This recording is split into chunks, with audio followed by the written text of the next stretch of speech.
पर साक्षात भगवान देख लो, सफेद कपड़ों में इंसान देख लो। कौन कहता है धरती पर खुदा देखा नहीं, कोरोना वॉरियर्स के रूप में भगवान देख लो।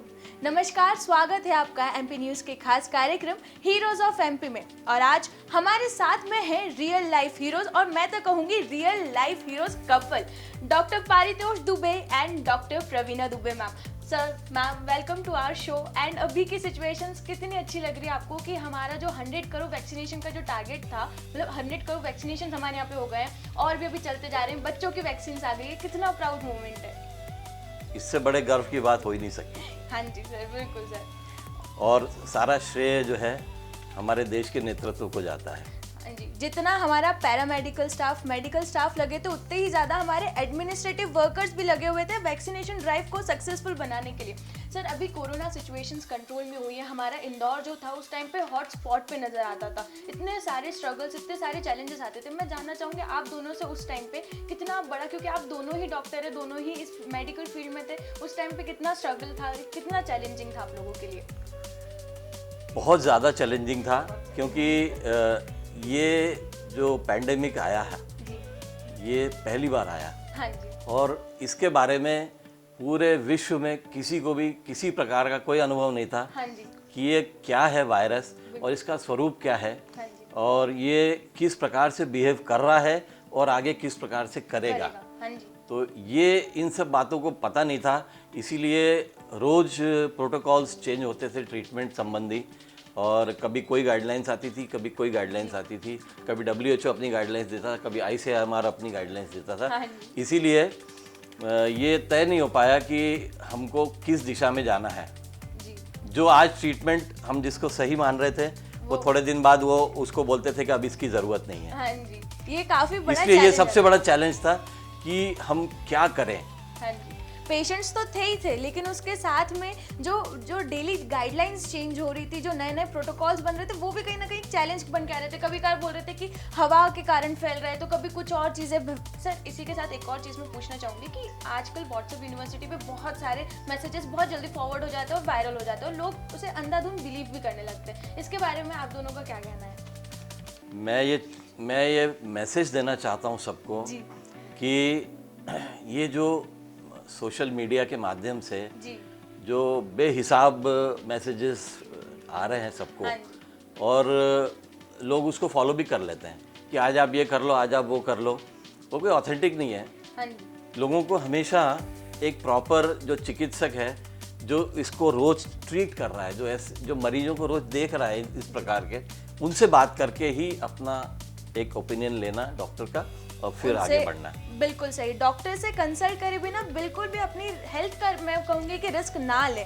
डॉक्टर से ज़रूर कंसल्ट करें। आपको कुछ भी प्रॉब्लम है, हमारे डॉक्टर्स, हमारे पैरामेडिकल स्टाफ सब आपकी सेवा के लिए लगे। मैम, आप एक बहुत जानी मानी हमारे यहाँ की गायनेकोलॉजिस्ट है। उस टाइम पे कोरोना पीरियड में ऐसा बहुत ज़्यादा एक इश्यूज़ आया था कि जो डिलीवरी मदर्स है उनको हॉस्पिटल में कहीं ना कहीं जगह नहीं मिल पा रही थी, हॉस्पिटल्स उनके बंद थे। उस टाइम पे आपने इतनी बड़ी सेवा दी थी, आप लगातार उस टाइम पे काम कर रही थी। मैं चाहूँगी कि आप हमारे दर्शकों को बताएं कि वो टाइम कैसा था आपके लिए। बहुत डिफिकल्ट टाइम था जी। इंदौर के तो बहुत सारे गायनेकोलॉजिस्ट और लोगों ने काम बंद ही कर दिया था जी।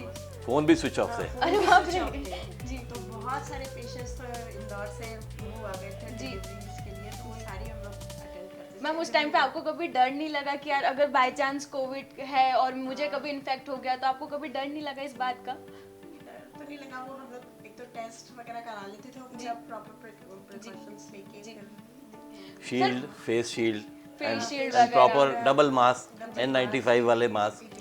मैं आप दोनों से जानना चाहूँगी, क्योंकि आप दोनों ही डॉक्टर्स थे, ऑन फील्ड थे, फ्रंट लाइन वर्कर की तरह एकदम काम कर रहे थे। आप दोनों ने कितने दिन तक सोशल डिस्टेंसिंग मेंटेन करी थी? कितना डर आप दोनों में भी बना हुआ था, क्योंकि दोनों ही ऑन फील्ड थे और फ्रंट लाइन पे वर्क कर रहे थे? हम लोग एक दूसरे से तो बिल्कुल भी सोशल डिस्टेंसिंग नहीं रखते थे। अरे क्या बात है। Because we used to be in the same room, not possible. और लेकिन अब हमारी वृद्ध माँ है घर में, जिनकी उम्र 92 इयर्स की है, तो उनके पास हम थोड़ा सा अवॉइड करते थे, क्योंकि हम मरीज देख के आ रहे हैं, हॉस्पिटल से ट्रीट करके आ रहे हैं, तो कहीं उनको इन्फेक्शन ना लग जाए।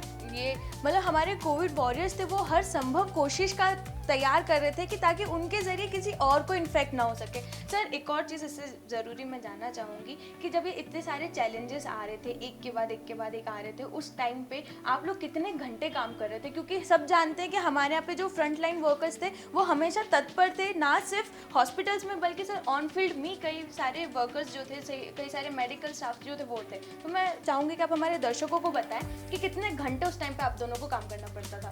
घंटों का तो खैर हिसाब कभी लगाया नहीं हमने, लेकिन ये था कि 24 hours on call, all the time on the toes, on the toes.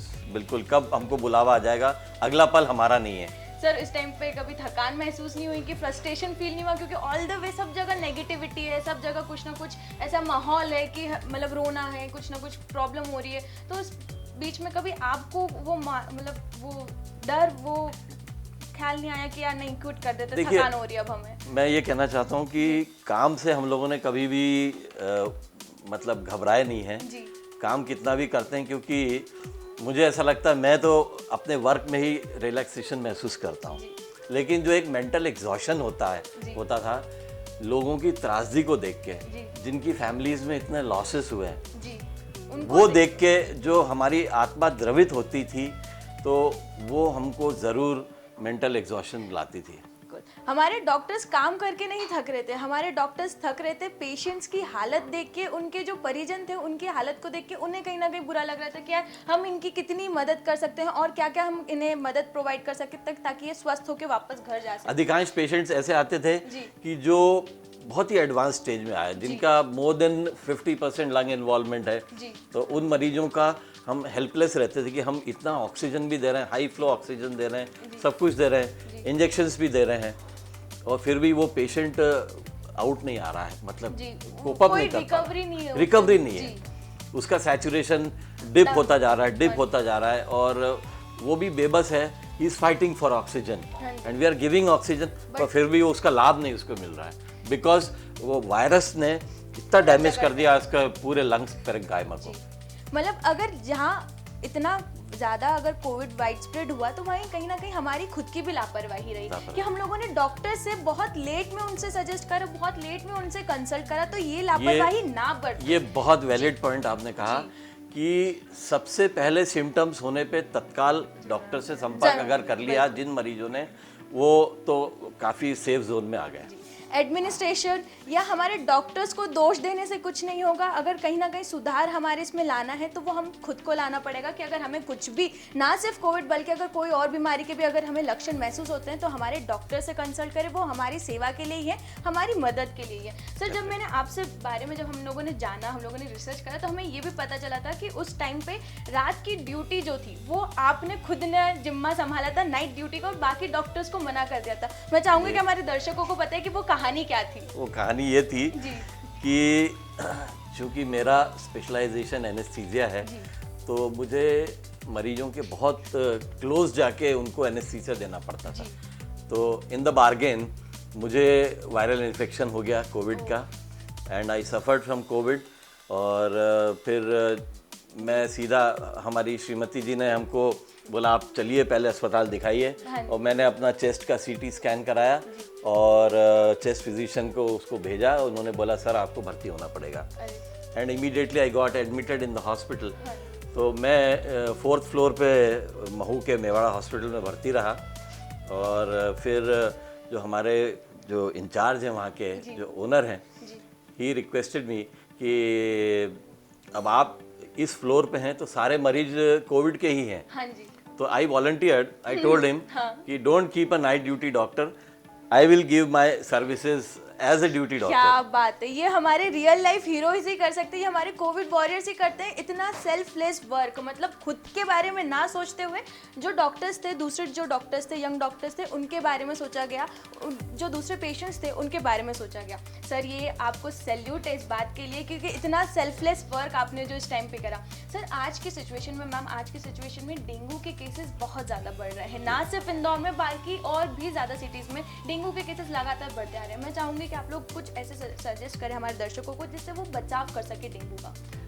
देखिए, बचाव के जो साधन है, बचाव का जो उन्होंने प्रोटोकॉल्स बनाए हैं, बार बार मीडिया के माध्यम से मरीजों को कन्वे किया जाता है।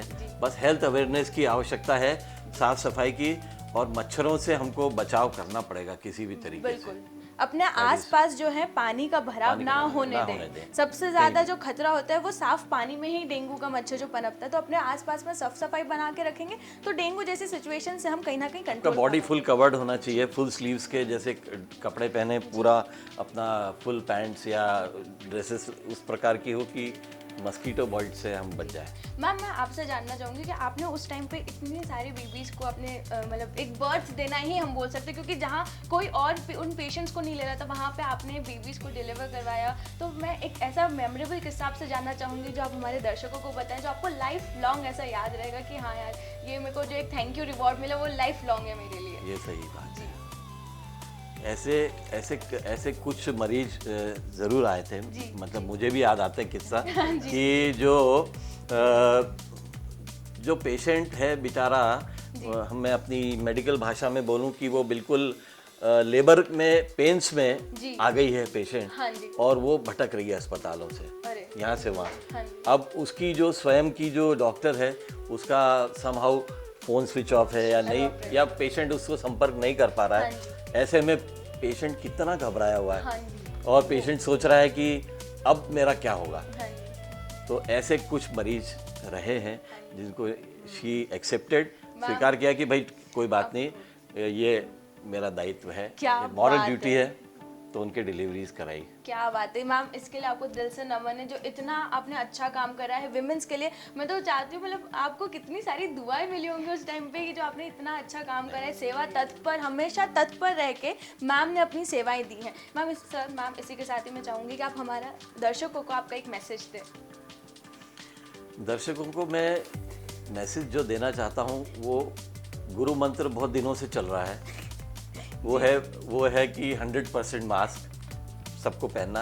अभी गवर्नमेंट ऑफ इंडिया ने हमको ये बोला नहीं है कि आप मास्क छोड़ दो।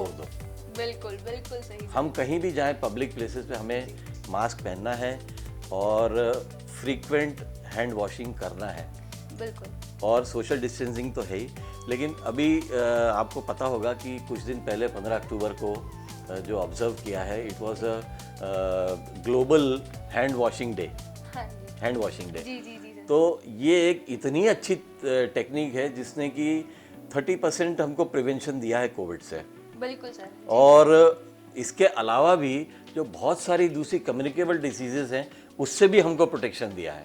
जी बिल्कुल सही। आज हम अस्पतालों से अगर पूछते हैं या वहाँ का सर्वे करें तो ये मालूम चलेगा कि केवल हैंड वॉशिंग से ही हमारी बहुत सारी कम्युनिकेबल डिसीजेस से हम सफ़र नहीं कर रहे हैं, और वो जो रेवेन्यू बच रहा है वो भी तो मरीजों का पैसा ही बचा है। हाँ जी, बिल्कुल सही कह रहे हैं सर। जो कोविड प्रोटोकॉल्स बने थे वो कहीं ना कहीं हमारी सेफ्टी के लिए ही बने थे, और अभी भी उन्हें फॉलो करना ही है।